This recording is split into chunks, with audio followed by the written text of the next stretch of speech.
Live TV, सच सबसे आगे। नमस्कार, स्वागत है आपका। आप देख रहे हैं द लाइव टीवी। आपके साथ मैं हूं भुवन शर्मा। हाथरस की घटना को लेकर बीजेपी के कई नेताओं के उल्टे सीधे अनर्गल बयान और संवेदनहीनता दिखाती हरकतें तो आपने देखी ही होंगे, लेकिन छोटे नेता ही नहीं, बड़े नेता, वो भी कौन, मोदी सरकार में मंत्री, उनके चहेते, हाई प्रोफाइल पोर्टफोलियो जिनके पास है, वो तक ऐसा बयान दे देंगे, ये ना सोचा था। बात हो रही है सूचना प्रसारण मंत्री प्रकाश जावड़ेकर की। मंत्री जी कह रहे हैं कि उन्हें नहीं पता हाथरस में क्या हुआ था। पत्रकारों की फोन टैपिंग की तो उन्हें भनक तक नहीं। सुनिए जरा। मुद्दा यही है कि टैपिंग हुई, फोन्स की टैपिंग हुई, जर्नलिस्ट के फोन की टैपिंग हुई। नहीं, मुझे पता नहीं। आपको पता नहीं पता। जर्नलिस्ट नहीं, हाथरस की इंसिडेंट, इसीलिए मुझे पता नहीं कि भाई किसी का फोन टैप हुआ कि नहीं, जो चीज, और इसलिए मैं इस पर और ज्यादा नहीं बोलना चाहूंगा। पूरे देश को झकझोर कर रख देने वाली घटना पर सूचना प्रसारण मंत्री को ही सूचना नहीं है तो फिर औरों का क्या हाल होगा समझा जा सकता है। वो भी तब जब गोदी मीडिया भी दिन रात उस पर कवरेज कर रहा था।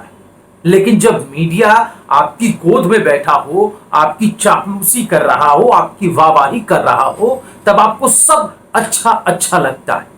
लेकिन जैसे ही आपकी सरकार की विफलता को दिखाने लगे, वैसे ही आप उसे नसीहत देने पर उतर आते हैं, उसकी कमियां बताने लगते हैं। आखिर ये दोहरा मापदंड, ये डबल स्टैंडर्ड क्यों है? The government at the centre was different and therefore it suited you, it suited you to sensationalize it then. My views are always common that there has to be a restraint in media coverage unless it is known all angles. पहले police ने परेशान किया, फिर छुट भइये नेताओं ने जीना दुश्वार किया, फिर आए माननीय विधायक सांसद जिन्होंने अपनी राजनीतिक रोटी सेकी, फिर आए सीएम जिन्होंने मामले को एक अलग ही मोड़, एक अलग ही रंग दे दिया, ये कहकर कि जातीय हिंसा हो सकती थी, पीएफआई इसमें शामिल है। और अब आए हैं मोदी सरकार के खासम खास मंत्री जो विपक्ष पर तो बोलने को तैयार है, राहुल गांधी पर तो टिप्पणी करने को एकदम रेडी है, लेकिन हाथरस पर चुप्पी तोड़ने को तैयार नहीं है। बिल्कुल। और जब बार बार पत्रकार उस सवाल पर लौट कर आता है, आपसे बार बार पूछता है, तो उसे भी आप ये बता देते हैं कि उसके सवालों की हद क्या है।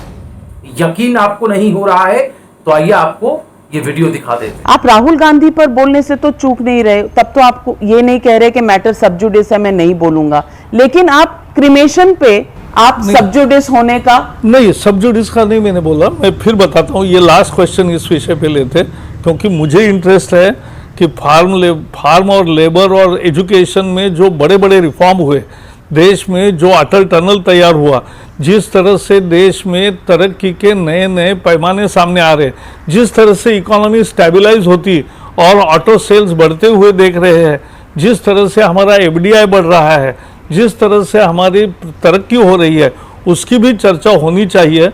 नहीं तो केवल कंट्रोवर्सी पे इंटरव्यू करना ये मुझे ज़्यादा पसंद नहीं होता है।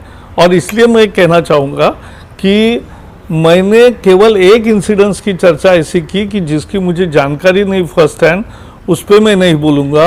बाकी तो घटना की तो निंदा मैंने की। बस अब इस सवाल पर आगे बात नहीं करेंगे। मतलब जब जवाब आपसे देते ना बना तो ये कहकर आप पल्ला झाड़ लिया आपने, और अपनी सरकार के काम का आप ढोल पीट कर जिस तरीके से पीड़ित परिवार की जो पीड़ा है, उसका दर्द है, उसको आप नजरअंदाज कर देते हैं। वहीं टीआरपी को लेकर जो फर्जीवाड़ा सामने आया इस देश में, और पत्रकारिता के रंग ढंग को लेकर, खासतौर पर गोदी मीडिया के रंग ढंग को लेकर, उसके चाल चरित्र को लेकर जिस तरह की बहस चल रही है इस देश में, उस पर मंत्री जी ने कह दिया कि इस पर उन्हें कुछ नहीं कहना।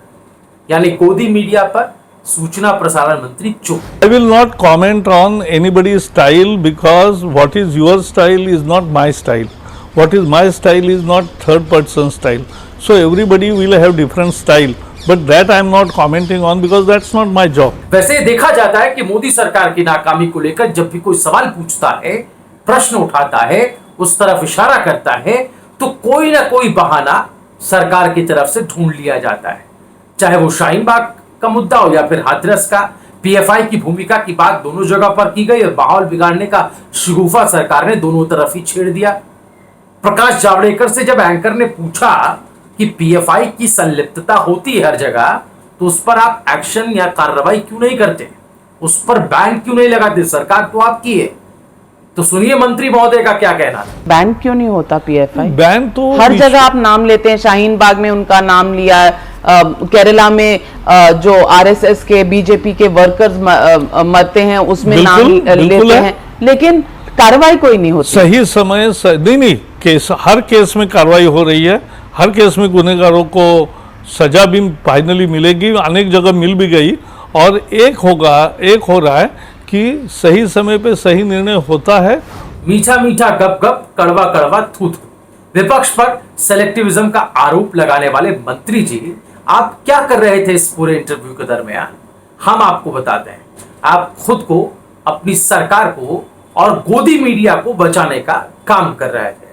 हाथरस की आग को ठंडा करने में आपके भी हाथ जल रहे हैं, ये नहीं मानेंगे आप, लेकिन सच बार बार रह रहकर सामने आता रहेगा और आपको आईना दिखाता रहेगा कि आपके दामन में जो दाग हैं वो कितने ज्यादा हैं। और इस पर आप जो बार बार सफाई देने आ जाते हैं, इंटरव्यू के जरिए ये बताने की कोशिश करते हैं कि सरकार जो है विकास के कामों में आगे बढ़ रही है, लेकिन विकास की आड़ लेकर जो दमन किया जा रहा है लोगों को, खासतौर पर दलितों का, वो किसी से छिपा नहीं है। हाथरस का मामला एक ताजा उदाहरण है। आप पीड़ित परिवार के नार्को टेस्ट का दबाव बनाने लगते हैं, उस पर ही निगरानी बढ़ाने लगते हैं, तो इस देश में फिर इंसाफ की उम्मीद की कैसे की जाएगी, ये बताने के लिए आपने जरा भी जहमत इस इंटरव्यू में नहीं उठाई।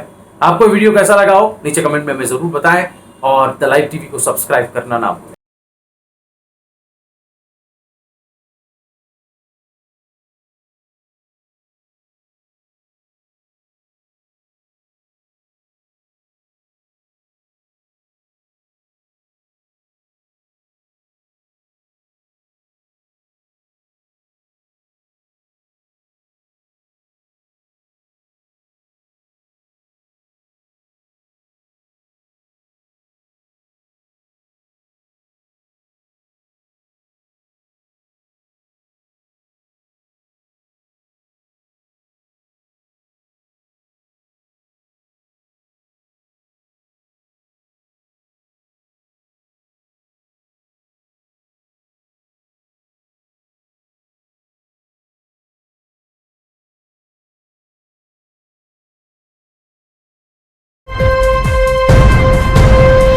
लाइव टीवी, सच सबसे आगे।